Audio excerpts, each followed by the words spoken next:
Do you remember anything about your high school graduation? Great. Yes, it might have been 10 years ago, 20 years ago, or quite a bit longer. Do you remember your college graduation? Once again, might have been only a couple years ago or 25 years ago. Here's the thing. If you are not paying attention, you will miss the graduation that you might be attending next week or in a couple weeks.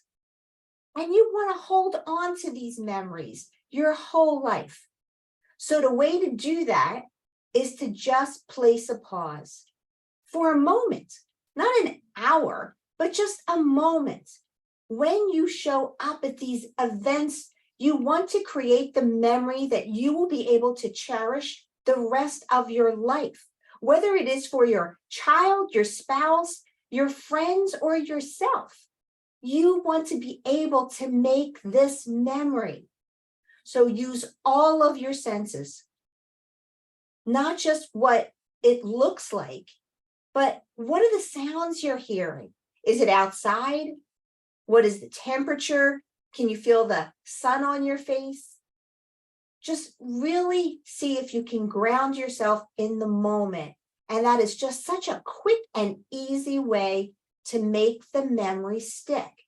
And yes, it's why I wrote the book, Perfect Attendance. And throughout the book, I have these opportunities where you can practice how to place a pause, because these are simple and quick and easy ways to immediately allow you to make these memories that will last a lifetime. And if you have any questions about any of these things that I'm going to be sharing with you regarding tips, please reach out and ask them. I would love to answer them for you. I hope you have a really good and memorable day.